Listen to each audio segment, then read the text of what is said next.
الحمد للہ رب العالمین والصلاة والسلام علی نبینا محمد وعلی آلہ واصحابہ اجمعین اما بعد فاعوذ باللہ من الشیطان الرجیم بسم اللہ الرحمن الرحیم عن انس بن مالک ان رسول اللہ صلی اللہ علیہ وآلہ وسلم قال لا تباغضوا ولا تحاسدوا ولا تدابروا وكونوا عباد الله اخوانا ولا يحل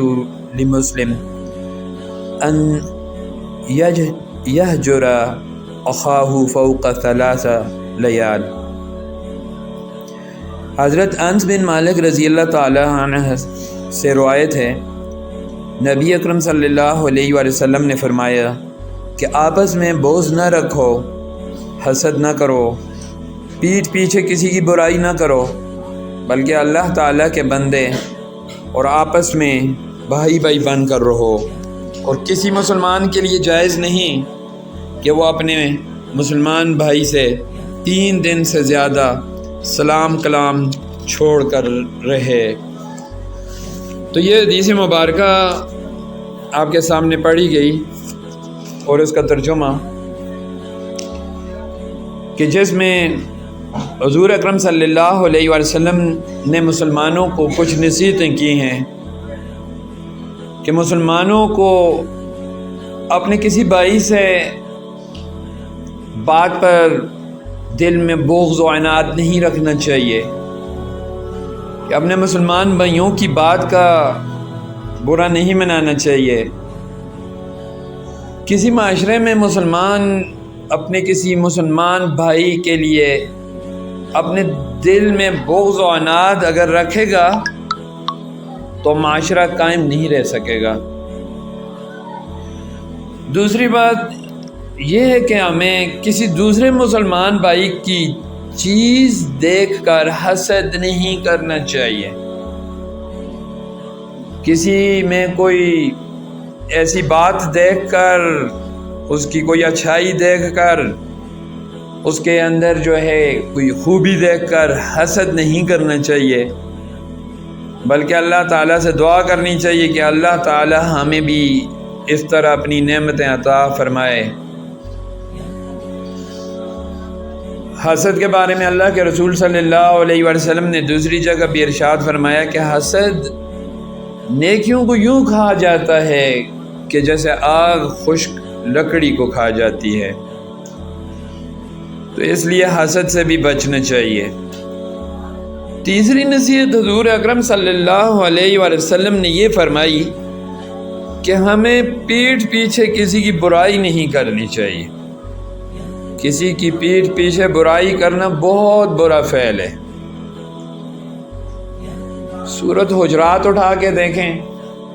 تو ایک مسلمان کے لیے جو ہے کیا کیا قانون قاعدے ہیں زندگی کو گزارنے کے لیے،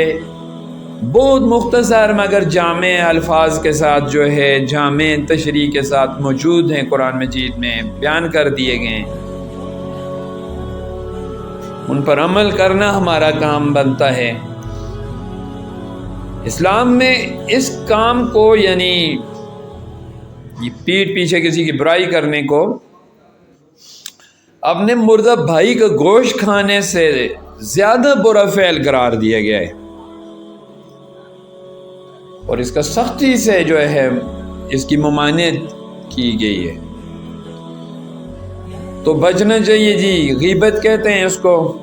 غیبت سے بچنا چاہیے۔ اللہ کے رسول صلی اللہ علیہ وآلہ وسلم سے صحابہ اکرام نے جب غیبت سے بچنے کا کہا، فرمایا، تو صحابہ اکرام نے کہا کہ اللہ کے رسول صلی اللہ علیہ وآلہ وسلم، ہم اگر کسی میں کوئی بات ہوتی ہے، بری بات ہوتی ہے، تو ہم تب اس بات کو آپس میں ذکر کرتے ہیں۔ تو اللہ کے رسول صلی اللہ علیہ وآلہ وسلم نے فرمایا کہ غیبت یہی ہے نا، کہ تم کسی کے اندر کوئی بری بات ہے تو تم اس کو آپس میں بحث کرتے ہو، اس کو آپس میں ڈسکس کرتے ہو۔ اگر اس میں ایک بات بری بات برائی ہے ہی نہیں، پھر تو تم اس پر تہمت لگا رہے ہو، پھر تو ایک برا گمان کر رہے ہو، تو اس سے تو اللہ کے رسول صلی اللہ علیہ وسلم نے بالکل ہی منع فرمایا، اور قرآن نے بھی بدگمانی اور تہمت سے سورۃ حجرات میں منع فرمایا۔ تو اس سے پتہ چلتا ہے کہ کسی میں بھی کوئی برائی ہوتی ہے تو وہ ہم دوسروں سے اس کو زیر بحث نہ لائیں بات کرتے ہوئے، یہی غیبت ہے۔ اور اس حدیث مبارکہ میں جو چوتھی نصیحت اللہ کے رسول صلی اللہ علیہ وآلہ وسلم نے ہمیں کی ہے وہ یہ کہ ہمیں آپس میں بھائی بھائی بن کر رہنا چاہیے۔ المسلم و اخو المسلم، مسلمان مسلمان کا بھائی ہے۔ اللہ کے رسول صلی اللہ علیہ وسلم کی اور اللہ کی جو طرف سے جو نصیحت کی گئی ہے وہ ہمیں یہی کی گئی ہے کہ ہر مسلمان دوسرے مسلمان کا بھائی ہے۔ اسی سے اللہ تعالیٰ خوش ہوتا ہے کہ ہم اللہ تعالیٰ کے پسندیدہ بندوں میں شمار ہوں، اور یہ اسی صورت میں پسندیدہ بندوں میں شمار ہو سکتے ہیں کہ ہر ایک مسلمان بھائی کا خیال رکھیں، اور مسلمان بھائی پر حقوق بھی بتائے گئے ہیں کہ ایک مسلمان جب دوسرا مسلمان سے ملے تو سلام کرے، یہ اس کا حق ہے، اور دوسرا اس کو جواب دے۔ ایک مسلمان دوسرے مسلمان کے سامنے اگر چھینک مارے اور الحمدللہ کہے تو دوسرے کو چاہیے کہ وہ اس کو یرحم اللہ کہے، اس کا جواب بھی رحمت کی دعا کے ساتھ دے، اور وہ شخص چھینک مارنے والا پھر یہدیکم اللہ ویصلح بالکم کہے، یعنی پھر نصیحت اسی بات کی ہے کہ وہ اس کے لیے دعا کرتا ہے مسلمان بھائی سمجھ کے۔ اور تیسرا جو حق ہے اس کا کہ وہ اگر اس کی دعوت کرے تو دعوت قبول کرے، وہ بیمار ہو جائے تو اس کی تیمارداری کرے۔ اور چوتھا حق یہ ہے کہ اگر کوئی مسلمان مر جائے، جہان فانی سے چلا جائے، تو اس کا جنازہ پڑھے، اس کے لیے دعا کرے۔ تو یہ مسلمان بھائی کے لیے حق ہیں، اور یہ صرف سکے بھائی کے لیے نہیں کہا گیا، اس سے پتہ چلا کہ یہ مسلمان بھائی تھا جس کے بارے میں یہ حدیث مبارکہ اور جس حدیث مبارکہ کو آج زیر بحث لایا جا رہا ہے، ان دونوں میں کسی بھی مسلمان بھائی کے بارے میں اس سے مراد سکا بھائی نہیں ہے۔ اور اس حدیث مبارکہ میں جو پانچویں چیز زیر بحث آخری جو نصیحت کی گئی وہ یہ ہے کہ اگر کوئی کسی سے ناراض ہوتا ہے، جھگڑا ہو جاتا ہے، دو مسلمانوں کے درمیان کسی بات پر جھگڑا ہو جاتا ہے اور وہ ایک دوسرے سے قطع تعلقی کر دیتے ہیں، تو دونوں میں سے کسی کے لیے بھی یہ جائز نہیں کہ 3 دن سے زیادہ آپس میں قطع تعلقی رکھیں، ایک دوسرے سے سلام کلام چھوڑ دیں۔ اس چیز سے بھی اللہ کے رسول صلی اللہ علیہ وسلم نے منع فرمایا ہے۔ یہ پانچواں عمل، اور اس عمل کے بارے میں ہم پچھلی حدیث مبارکہ میں پڑھ چکے ہیں جس میں یہ فرمایا گیا تھا کہ لا يدخل الجنت قاطع، کہ جنت میں قطع تعلقی کرنے والا داخل نہیں ہوگا۔ اور اسی طرح جو ہم نے اس میں پڑھا تھا قطع تعلقی کرنے کے بارے میں، تو یہ روایت بھی پڑھی تھی کہ نبی اکرم صلی اللہ علیہ وسلم کی زوجہ محترمہ عائشہ صدیقہ طیبہ طاہرہ سے روایت کی گئی تھی کہ آپ صلی اللہ علیہ وسلم نے فرمایا کہ رحم رشتہ داری رحمان سے ملی ہوئی شاخ ہے، جو شخص اس سے ملے میں اس سے ملتا ہوں، جو اس سے قطع تعلق کرے میں اس سے قطع تعلق کرتا ہوں۔ تو یہ حدیث مبارکہ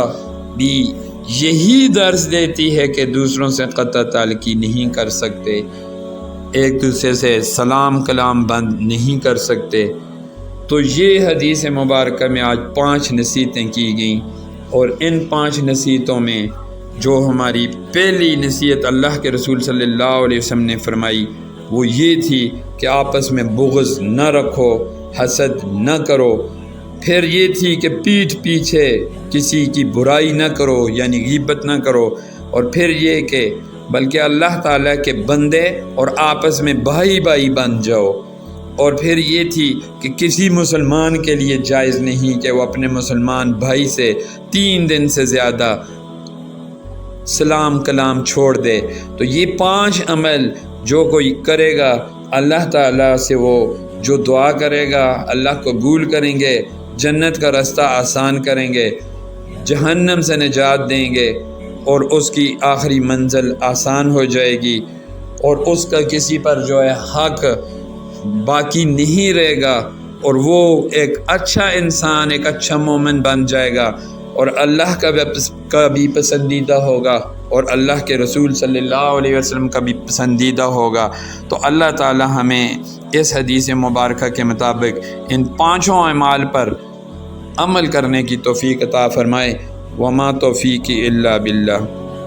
سبحان اللہ و بحمدہ، سبحان اللہ العظیم، اشہد ان لا الہ الا انت، استغفرک و اتوب الیک۔ جزاکم اللہ۔